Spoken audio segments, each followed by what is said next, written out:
తెలుగు భాష అనేది ఒక చెట్టు అయితే ఇవన్నీ కొమ్మలు. కాబట్టి ఈ కొమ్మలన్నింటినీ మనం గౌరవించాలి. సినిమా అంతా ఇలాగే ఉంటుందా? సినిమాలో మరి సబ్ టైటిల్స్ వేస్తారా?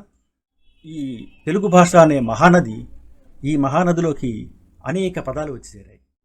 హలో అండి, అందరికీ నమస్కారం.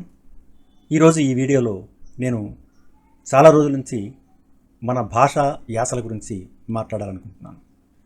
ఈ మధ్య మీ అందరికీ తెలుసు, చాలా వివాదం అయ్యింది. ఒక ఇడుపు కాగితం అనే సినిమా పేరు కారణంగా అతిపెద్ద వివాదం చోటు చేసుకుంది. అయితే దీనికి అసలు వివాదం జరగవలసిన అవసరం లేదు. మరి ఎందుకు వివాదం అయ్యింది అంటే, ఒక వ్యక్తి ఆ వీడియో కింద ఒక కామెంట్ పెట్టాడు. అది అతనికి అర్థమై పెట్టాడు, లేక అర్థం కాక పెట్టాడు, లేదంటే సెటారికల్గా పెట్టాడు, వ్యంగ్యంగా పెట్టాడు, అది అతనికే తెలుసు. కానీ అతను పెట్టిన ఆ కామెంట్ వల్ల చాలా పెద్ద వివాదం అయింది. అది తెలంగాణ ఆత్మగౌరవానికి దెబ్బతీసినట్టుగా చాలామంది బాధపడ్డారు. అయితే ముఖ్యంగా మనం ఇక్కడ తెలుసుకోవాల్సింది ఏంటంటే, భాషని మనం యాసలుగా చూడాలి. ఎందుకంటే ఒక ప్రాంతంలో ఒక భాష, అదే భాష మరో ప్రాంతంలో మాట్లాడుతున్నా అక్కడ ప్రాంతీయ యాసలు కొన్ని అందులో వచ్చి చేరుతాయి. కాబట్టి భాషలో ఎటువంటి మార్పు ఉండదు, కానీ యాసలో మార్పు ఉంటుంది. అయితే ఈ యాస ఆ ప్రాంతం వాళ్ళకి అర్థమవుతుంది. ఆ ప్రాంతం వాళ్ళు ఆ యాసని గౌరవించాలి. అలాగే ఇతర ప్రాంతాల వాళ్ళు కూడా వాళ్ళ యాసని గౌరవిస్తూనే ఇతర ప్రాంతాల యాసని కూడా గౌరవించాలి. ఇక్కడ ఇడుపు కాగితం అనే ఒక పదం ఆ అబ్బాయికి అర్థం కాక, సినిమా అంతా ఇలాగే ఉంటుందా? సినిమాలో మరి సబ్ టైటిల్స్ వేస్తారా? లేకపోతే మాకు అర్థం కాదు కదా అన్న భావనతో ఒక కామెంట్ పెట్టాడు. అయితే నిజంగా ఆ భావనతోనే పెట్టాడా, లేక అందులో మరి ఏదైనా ఒక హాస్యాస్పదమైన ఒక ధోరణి ఉందా, లేక ఇలాంటి వివాదం క్రియేట్ చేయడం కోసం ప్రత్యేకంగా ఎవరైనా పెట్టారా? చెప్పలేం. అది ఆ సినిమా వాళ్ళు అయినా సరే వివాదం కోసం చెయ్యొచ్చు, లేదా ఎవరైనా రాజకీయ పార్టీ వాళ్ళు కానీ కొంతమంది చేసే అవకాశం ఉంది. అయితే ఇక్కడ సమస్య అంతా ఎలా వస్తుందంటే, భాషని సరిగ్గా అర్థం చేసుకోకపోవడం వల్ల వస్తుంది. తెలుగు భాష ఎంతో ఉన్నతమైన భాష. చాలా తరతరాల నుంచి ఎన్నో రూపాంతరాలు చెందుతూ, లిపిలో కానీ భాషలలో కానీ ఎంతో రూపాంతరం చెందుతూ వచ్చింది. ఏదైనా సరే ఇవాల్వ్ అవుతుంది అంటే అదే గొప్పది. ఇవాల్వ్ కాకుండా ఆగిపోయినది ఏది గొప్ప భాష కాదు. ఇవాల్వ్ అవుతోంది కాబట్టి తెలుగు భాష అంత గొప్పది. ప్రాచీన కాలం నుంచి అనేక పదాలు అందులోకి వచ్చేసాయి. ముఖ్యంగా మొదటగా తెలుగు భాషలో ఎక్కువగా, అంటే ఇంచుమించుగా 50% వచ్చి చేరింది ఏది? సంస్కృతం. ఎందుకంటే మనకు మొదట ఉన్నది సంస్కృతమే కదా. అప్పటికి మిగతా వాళ్ళు ఎవరు రాలేదు. హిందీ అనేది కూడా ఒకప్పుడు వేరేలా ఉండేది. అది కూడా మధ్య భారతంలో హిందీ ఉండేది. మనకి దక్షిణ భారతదేశం మీద హిందీ ప్రభావం పెద్దగా ఉండేది కాదు ఆ కాలంలో. కనుక మనకి ఈ ప్రాంతం అంతా కూడా సంస్కృతం చాలా ప్రభావం చూపించింది. ఎందుకు? మన దేశాన్ని పరిపాలించిన సంస్కృతం. ఒకప్పుడు ఉత్తర భారతం అంతా కూడా సంస్కృతం ఉండేది, దక్షిణ భారతం కూడా సంస్కృతం ఉండేది. కానీ రాజుల పాలన అక్కడ ఉత్తర భారతంలో రాజుల పాలన అంతా సంస్కృత అధికార భాషగా రాజుల భాష సంస్కృతం ఉండేది. అలాగే బ్రాహ్మణుల భాష కూడా సంస్కృతం ఉండేది. అందువల్ల వాళ్ళంతా పరిపాలన నిమిత్తం మన దక్షిణ భారతం వైపుకు రావడం వల్ల దక్షిణ భారతదేశంలో కూడా ఈ సంస్కృతం అనేది విస్తృతంగా వచ్చి చేరింది. ముఖ్యంగా మన తెలుగులో విపరీతంగా తెలుగు భాషలో సంస్కృత పదాలు వచ్చి పడ్డాయి. అలాగే మిగతా ప్రాంతాలు కూడా, దక్షిణ భారతదేశంలో కేరళ, తమిళనాడు, ఈ ప్రాంతాల్లో కూడా సంస్కృతం ఉంది. సంస్కృతం ఉంటేనే కదా అప్పుడు సంస్కృత భాషలో ఎన్నో శ్లోకాలు, ఎన్నో స్తోత్రాలు మరి శంకరాచార్యుల వంటి వారు ఎంతోమంది రాశారు కదా. కాబట్టి భారతదేశం అంతా సంస్కృతం ఉండేది. రాజులు పరిపాలించడం వల్ల ఆ సంస్కృతం గ్రంథాలలో కానీ పాఠశాలలో కానీ ఇలాగా విస్తృతంగా వచ్చి చేరడం వల్ల మన వ్యవహారికంలో కూడా అనేక తెలుగు పదాలు వచ్చి చేరాయి. అయితే మన పర్షియా ప్రాంతం నుంచి, ఈ గల్ఫ్ రీజియన్ నుంచి వచ్చిన కొంతమంది ఈ సుల్తానులు, తుగ్లకులు, ఈ మొఘల్ వంశం వాళ్ళు, వీళ్ళంతా మన దేశాన్ని పరిపాలించడం వల్ల వాళ్ళ భాష, ఉర్దూ భాష మనకి చాలా రకరకాలుగా పరిపాలనా సంబంధమైన పదాలు కానీ మామూలుగా వ్యవహారికంలో కానీ అనేక పదాలు వచ్చి చేరాయి. ఇటు తెలంగాణలో వచ్చాయి, అటు ఆంధ్రప్రదేశ్లో కూడా చాలా పదాలు వచ్చాయి. అలాగే ఇతర పదాలు అంటే ఈ ఒక్క ఉర్దూ పదాలే కాకుండా మన పొరుగు రాష్ట్రాల పదాలు, భాషల పదాలు అంటే కర్ణాటక నుంచి కొన్ని పదాలు, ఒరిస్సా నుంచి కొన్ని పదాలు, మహారాష్ట్ర నుంచి కొన్ని పదాలు, తమిళనాడు నుంచి కొన్ని పదాలు, ఇలా ఈ వేరే రాష్ట్రాల భాషల పదాలు కూడా తెలుగులో కలిశాయి.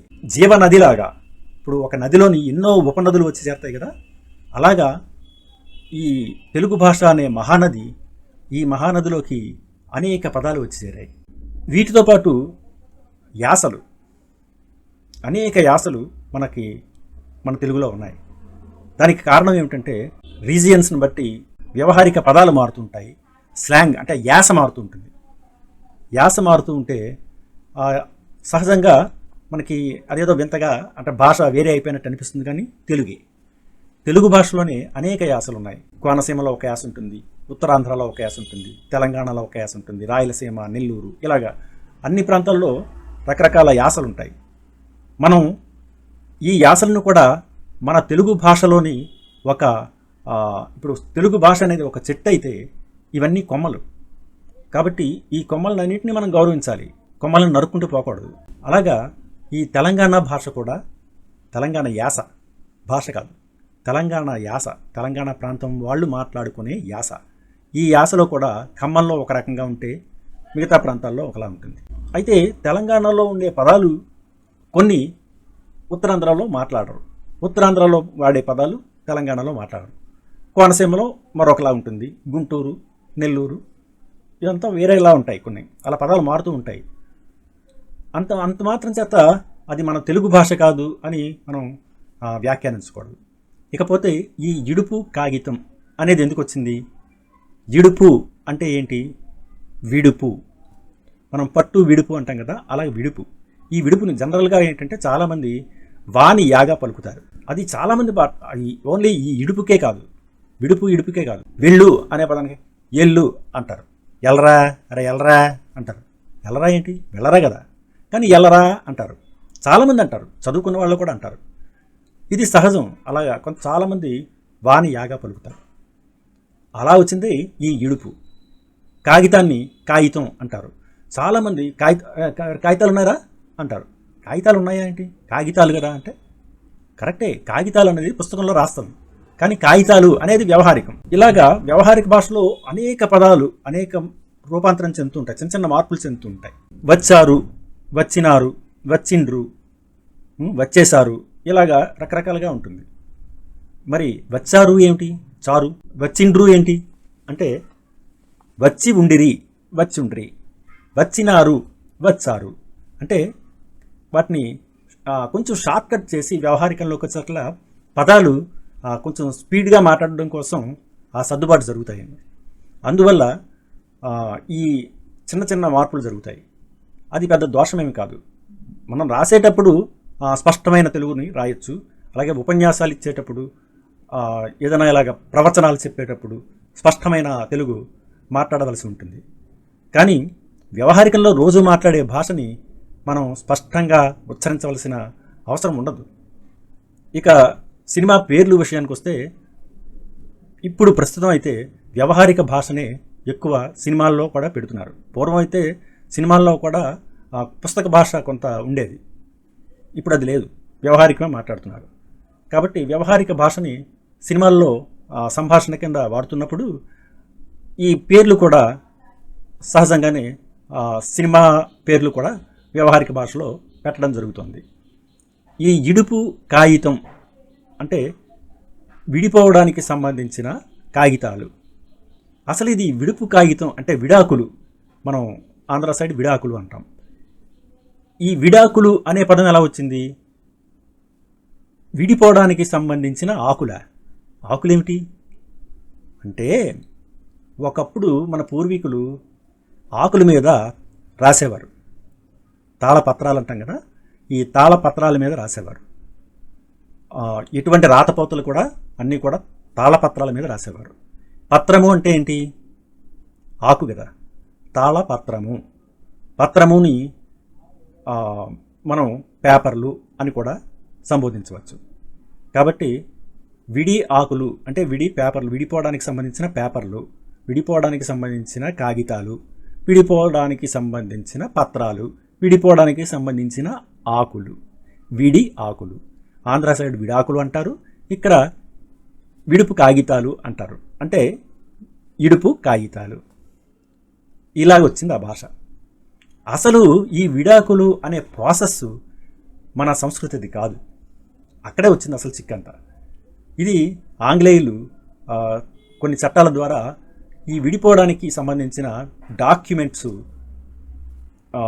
చట్టబద్ధం చేసేవారు. కాబట్టి ఈ డాక్యుమెంట్స్ అంటే ఏంటి? పేపర్లు కదా. విడిపోవడానికి అంటే డైవర్స్ అంటే విడిపోవడం కదా. సో ఇంగ్లీష్ వాళ్ళు ఏంటి? డైవర్స్ అంటారు. డైవర్స్ డాక్యుమెంట్స్, విడి ఆకులు, విడుపు కాగితాలు. అంతే, చాలా సింపుల్ కదా. దీనికి తలకొట్టేసుకొని ఇది మీ భాష, అది మా భాష, మా భాషకు చాలా గొప్పది, మీ భాష చాలా చీప్ భాష, ఇదేం లేదండి. అన్ని భాషలు ఒకటే. పదాలలో పర్యాయ పదాలు మారుతూ ఉంటాయి. మనం ఇప్పుడు మన భాషలో చాలామంది ఒక వాక్యం పెట్టారంటే ఆ వాక్యంలోని ఇంచుమించుగా సగం ఇంగ్లీష్ పదాలే ఉంటాయి, మరో సగం హిందీ పదాలు లేదా మరో పదాల్లో జోడించుతారు. తెలుగులో ఒక 20% ఉంటుంది, మిగతా భాషలన్నీ కూడా వచ్చి చేరుతున్నాయి కదా. మరి అటువంటప్పుడు మన తెలుగు భాషలోనే మన తెలుగు పర్యాయ పదాలనే మనం ఉపయోగిస్తే అందులో హాస్యం ఏముందండి? మన తెలుగే కదా, మన తెలుగు యాసలే, మన తెలుగు పదాలే వ్యవహారికంలో ఒక్కొక్క దగ్గర ఒక్కొక్కలా ఉచ్చరించే పదాలని మనం హాస్యంగా తీసుకోవడం ఎందుకు? మరి ఇంగ్లీష్ పదాలు ఎన్ని పెడుతున్నారండి? ఎక్కడ చూసినా ఇప్పుడు ఒక మాట్లాడితే 10 మాటలు అవే వస్తున్నాయి కదా ఇంగ్లీష్ పదాలు. అలాగే హిందీ పదాలు కూడా వస్తున్నాయి కదా. మరి సమస్య ఏంటి? మన దగ్గర దరఖాస్తు ఫారము అంటాం. అసలు దరఖాస్తు ఏమిటి, ఫారం ఏంటండి? దరఖాస్తు అన్నది ఏ భాష? అది ఉర్దూ నుంచి వచ్చి ఉంటుంది, నాకు తెలిసి అది ఉర్దూ నుంచి వచ్చిన భాష అయి ఉంటుంది. పూర్వం ఈ మన ముస్లిం చక్రవర్తులు పరిపాలించారు కాబట్టి అప్పుడు మునసబులు, దరఖాస్తులు, ఇలాంటివన్నీ పదాలు వచ్చేవి. మనం వాడుతున్న పదాల్లోని అనేకమైన పదాలు ఇతర భాషా పదాలే వచ్చాయి. తెలుగు చాలా అది ఒక మహానదిలాగా వీటినన్నిటిని కలుపుకుంటూ వెళ్ళిపోతూ విస్తృతమైన భాషగా మారిపోయింది. ఇప్పుడు ఇంగ్లీష్ మన భాష కాదని చెప్పలేము, ఇంగ్లీష్ కూడా మన భాష అయిపోయింది. రైలు తెలుగులో ఏమంటాం తెలియదు. దోమశకటము అంటే అది పాత మాట, ఇప్పుడు దోమశకటాలు లేవు మనకి. బస్సు, కారు, ఇలాంటివి చాలా పదాలు ఉన్నాయి. కంప్యూటరు, ఇంటర్నెట్కి ఏదో అంతర్జాలం అనే కొత్త పదం పెట్టారు. అది పలకడమే మనకి చాలా ఎబ్బట్టుగా ఉంటుంది, అందుకని చాలామంది ఇంటర్నెట్ అని చదువుతారు.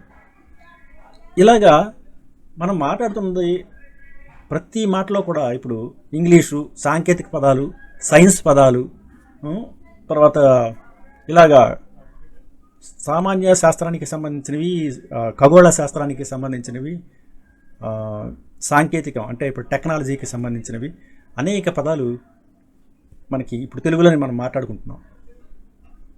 నిజానికి మన సినిమా హాల్లో ఒకప్పుడు తెర అనేవారు, వెండి తెర అంటాం కదా, ఇప్పుడు సిల్వర్ స్క్రీన్ అంటున్నాం కదా. ఇలాగా అన్ని రంగాల్లో కూడా ఈ ఇంగ్లీష్ భాషని, హిందీ భాషని వాడుతూనే ఉన్నాం. హైదరాబాదులో చాలా ఉర్దూ పదాలు కూడా వచ్చి చేరుతాయి. పరేషాన్ అనే పదం ఉంటుంది, ఇలాగ చాలా పదాలు ఉంటాయి. గల్లీ అని వాడతాం, ఇలాగా ఎన్నో పదాలు వాడతాం.